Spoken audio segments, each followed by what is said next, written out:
All right, Virgo, welcome to your yearly 2016 Sidereal Astrology forecast. My name is Athen, and this is for Sidereal Astrology. If you are new to the channel, be sure to check the description down below because your sign might be different.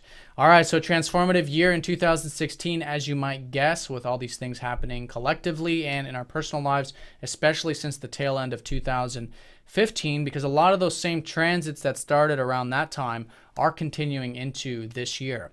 And a lot of it is involving Jupiter. Jupiter is going to go over that north node here right at the beginning of the year, January, February time period, as the north node shifts into Leo, which is your 12th house. We'll talk more about that in a second. There's also a lot of releasing energies in regards to the past involving healing. Chiron is going to conjoin up to the south node. And as you know, these north and south nodes are the eclipsing points. So the eclipses are going to play a very big role with a lot of these shifts that are happening. Now, Saturn is hemmed right in between these two. So it's a T-square involving Saturn this year, pretty much all year long.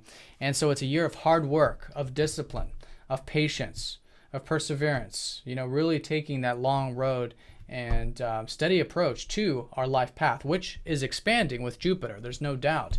And there's a lot of old stuff being released. But to build it, it's all about Saturn this year. Big player.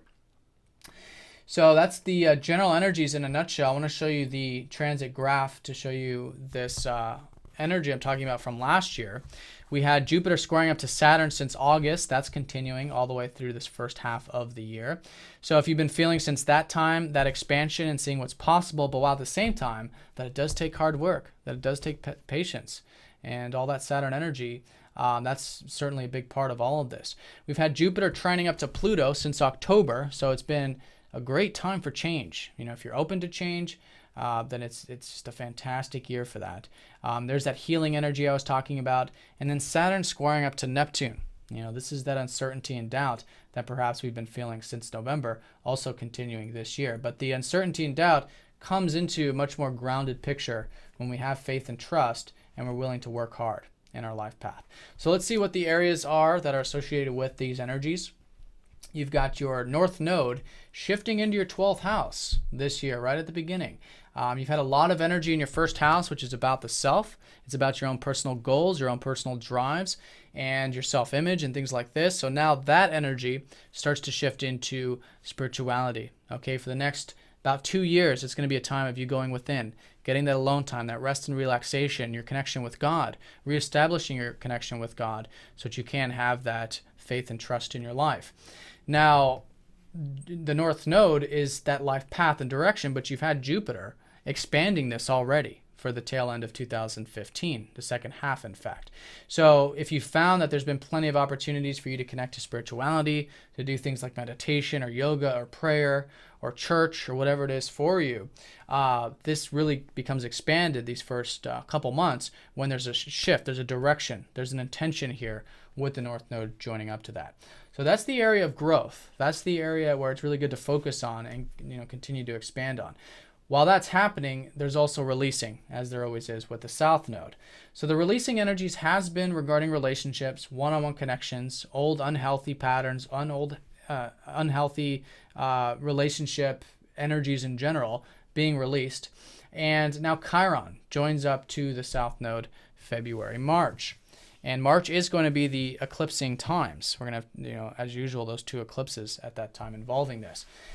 And the other significant thing, too, is that Chiron's shifting into Pisces, that 7th house. So it's all about healing old wounds in regards to relationships. And what you'll find is that the more you are open to healing anywhere you feel wounded or insecure, you have doubts about your one-on-one connections. It could even be your relationships at work or with career or with your personal life and everywhere in between.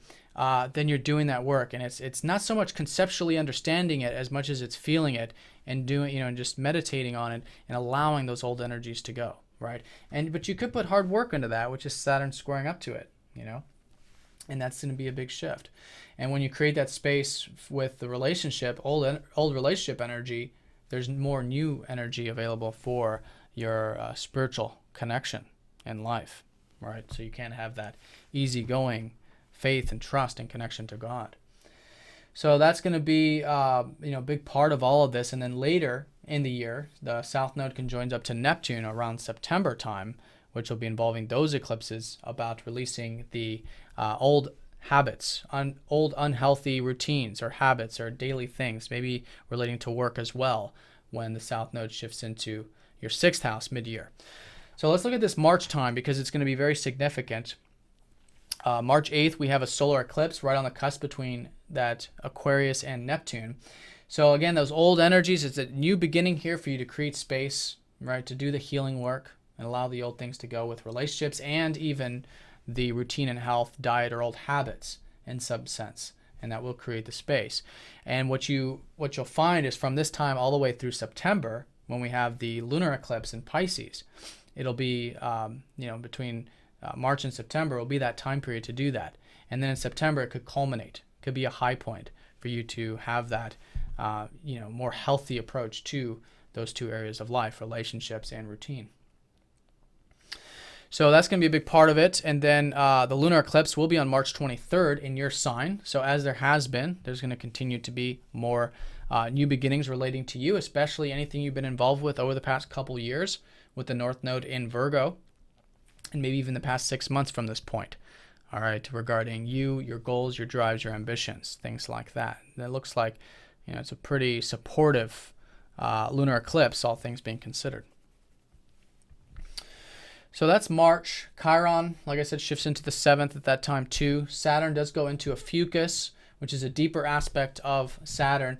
And Saturn's in your 3rd house. And like I was saying, this is a very important pivotal moment or energy, which is Saturn helping you discipline your communications, your thinking patterns, helping you see things realistically but not dense, not overly realistically, right? And how to work on your communication, your correspondence, and maybe even the social aspects of life. So it's a tremendous place for you to put in that hard work, because it's going to hold everything together, and it's going to give you positive energy to move into that faith and trust and the unknowingness of that 12th house, as well as release a lot of these old energies involving those relationships and routine things. So, if there's one focal point, I think it's definitely to have more of that meditative rest, relaxation, spiritual approach to life, and really ask yourself what's really meaningful to you. But where can you put in the hard work? Where can you put in that extra discipline through maybe the social aspects or learning or communication in some sense? Now, the middle of the year is a pivotal time. We do have a lot of these aspects either culminating, that Jupiter square up to Saturn culminates, and Jupiter trine Pluto culminates. So if you've been, expanding, if there's been a lot of hard work, a lot of change, it could be a high point of that. But at the same time, it could be another sort of confusing time with Saturn squaring Neptune, but not as confusing as like November, because this is the 2nd aspect in June. This is where we get some sort of new insight or some sort of understanding about faith and trust and hard work in those particular areas. So a shift there, a shift in perspective. And I think there's a lot of positive energy. Jupiter's going to conjoin the North Node, and Pluto trines that North Node. So more shifts. It's going to be a big month for shifts collectively for us, for more of this growth, slow and steady.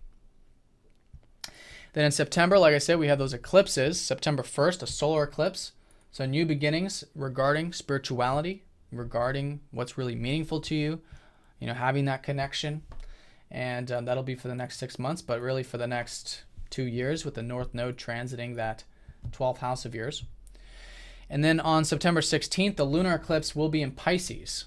So here it's a culmination of whatever releasing work you have done since March regarding those one-on-one connections. It could be a culmination with that. So you can have more of that compassion. You can have more of that spiritual connection to those that you interact with. And it could be your spouse, it could be business partnerships, it could be friends, and anything, that's regarding your relationships in general. And I think there's going to be a healing as a result of a lot of that too. And then, I was saying too, the South Node does conjoin up to Neptune in September, right? So this is where a big month of releasing unhealthy habits and old spiritual ideas, things like that regarding your routine, your health, your diet, over idealizations with those things, clearing those out so you can move into a much more healthy spirituality, which is where that North Node is, right? And releasing anything that's too much of a burden in terms of the routine, the health, the diet, things like that, or too much of an extreme with that.